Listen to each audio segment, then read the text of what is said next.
You look at a chimpanzee. You see thick, obvious fur. Then you look at a human. You see bare skin. The story we've always told ourselves is that we lost our fur, that we are the naked ape, uniquely vulnerable, uniquely exposed. Now look closer, much closer, through a microscope, at the skin on your own arm. The hair growing there isn't missing. It's just miniature, so fine it's nearly invisible. In fact, you have the same number of hair follicles as that chimpanzee. The exact same number. They didn't disappear. They shrank. So the real question isn't why we lost our fur. It's why we replaced it. What could possibly be so valuable that evolution would take the body's armor and quietly, methodically, hollow it out, leaving millions of empty sockets waiting for something new? To understand, you have to leave the forest. A little over 2 million years ago, the world shifted. The dense canopy that had sheltered our ancestors began to thin. The planet cooled and dried. And in East Africa, the trees gave way to something else: grass, open sky, a sun that did not filter through leaves, but arrived as a direct physical blow.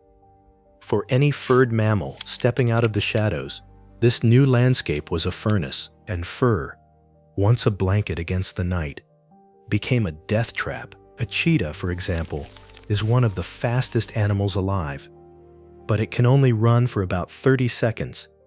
After that, it stops.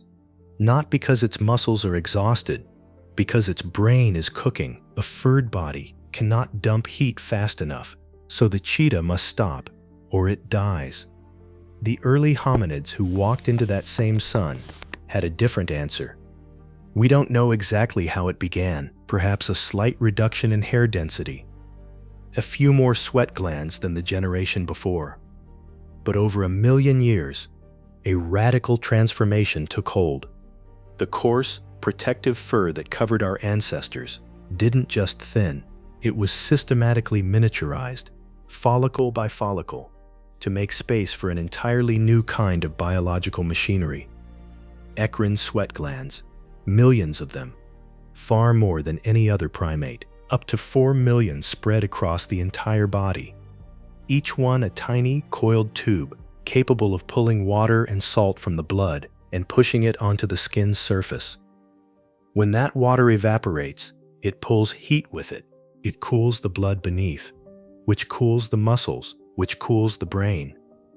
Suddenly, an animal that should have collapsed in the noon sun could keep moving, could keep walking, could keep hunting, while its prey, a kudu, an antelope, a zebra, panted desperately in the shade, its furred body unable to shed heat quickly enough. This is what the miniature hair follicles were for. They weren't a loss. They were an evacuation, a clearance. Evolution didn't take our fur. It converted it. It turned the body from a heat trap into a radiator. And that radiator made us the most relentless predator the planet had ever seen. Imagine it. Not a sprint, not a chase, a walk. The sun is high, the temperature above 100 degrees. A human hunter, naked, sweating, carrying nothing but a spear, begins tracking a large antelope. The animal spooks and runs, vanishing into the scrub. But the human keeps walking. The human doesn't need to catch it now. The human just needs to keep the animal in sight, keep it moving. The antelope bursts away again. The human walks. The antelope's temperature rises. Its fur holds the heat in. It pants, but panting only does so much. It cannot sweat the way a human can.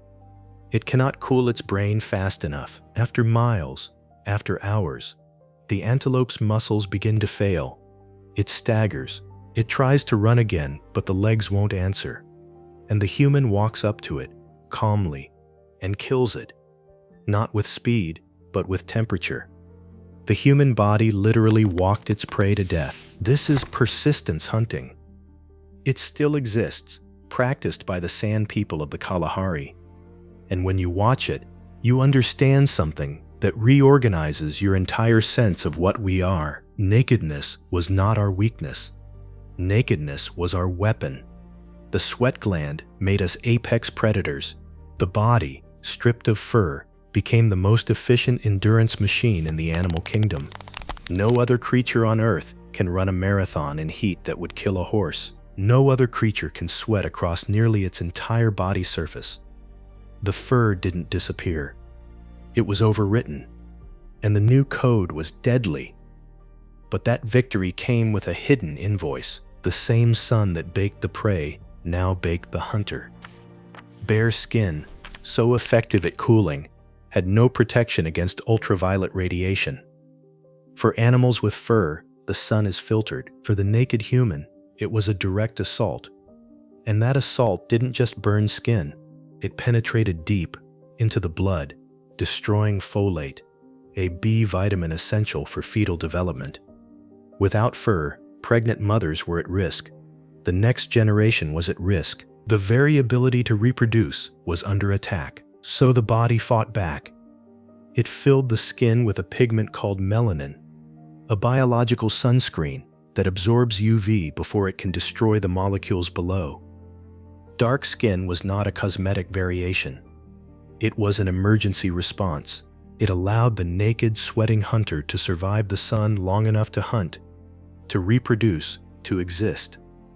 And as humans spread out of Africa into regions where the sun weakened, the body adjusted again. Lighter skin evolved in northern latitudes, not as an improvement, but as a necessary compromise, because some UV is required to make vitamin D. Too much melanin in the weak northern light meant vitamin D deficiency, rickets, bone deformities.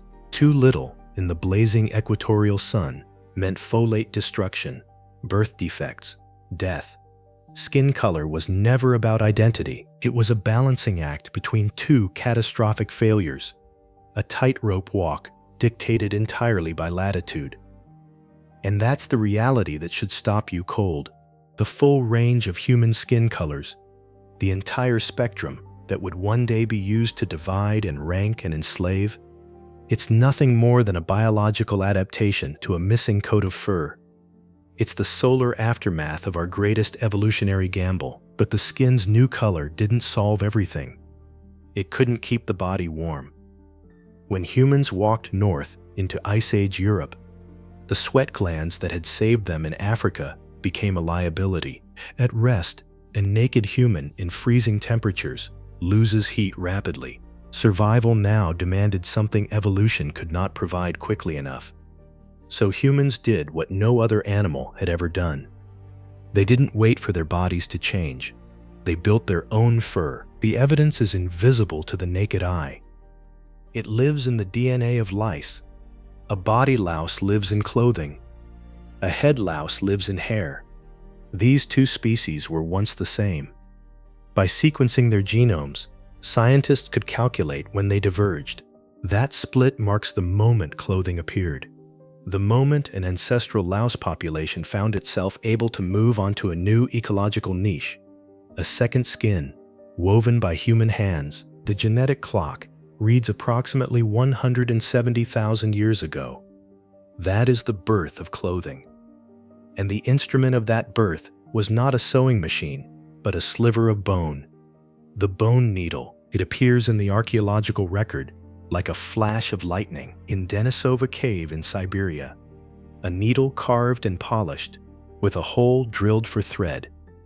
For the first time in Earth's history, an animal fabricated its own evolutionary advantage. It did not grow thicker fur, it stitched it. It took the skins of other animals, cut them with stone, and bound them with sinew. The needle was not a tool, it was a pivot. It turned biology into culture. It gave humans the power to move anywhere, survive any climate, conquer any continent. And it did something else, something no one could have foreseen. Once you can make clothes, you can make any clothes. The stitch that held a fur cloak together was the same stitch that could hold a linen robe, a silk garment, a uniform. The body, once bare and equal beneath the sun, could now be wrapped in different materials, and those materials began to speak. They whispered status. They announced rank.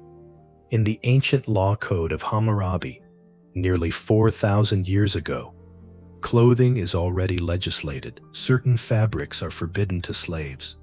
Certain garments are reserved for priests. The body itself becomes invisible. Only the cloth is permitted to speak. And with that shift, something inside the human mind transformed. The body that was once a weapon, the sweating, relentless machine that walked down antelope, became something shameful, something that must be hidden. Not because it was weak, but because it was too honest. The naked body reveals everything: age, health, intent. A naked body cannot pretend, but a clothed body can perform. It can claim a status it hasn't earned, hide a fear it doesn't want to show, construct an identity that has nothing to do with biology. The invention of clothing wasn't merely a response to cold. It was the accidental invention of artifice, the beginning of social hierarchy stitched into fabric. Once everyone could be covered, everyone could be ranked by what covered them. The apex predator, the most lethal endurance hunter on the planet, looked in the mirror and saw something obscene. It saw a body that no longer fit the story civilization was telling, and so it hid. We have been hiding ever since. Now, watch a city street. A morning commute. Hundreds of people in tailored wool, synthetic logos, designer labels. From a distance, they look like nothing more than moving fabric. Shoulders padded, waists cinched. Identities signaled through the color of a tie or the cut of a dress.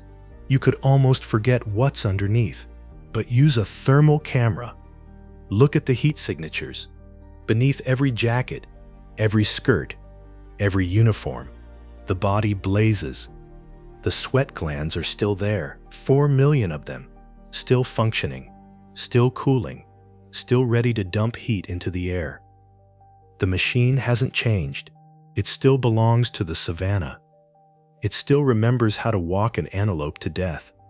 But now it's wrapped in a prison of its own making. A second skin that kept it alive, and then, inch by inch, made it ashamed. The hair follicles are still there too. The same number as a chimpanzee. They just look empty. But they were never empty. They gave way to something greater, and then, when we were strong enough to survive anywhere, we covered that greatness in fabric and forgot what we used to be. An apex predator dying of shame. We thought we lost our fur because we were weak. We were wrong. We traded it for power, and then we couldn't bear to look at what we'd become.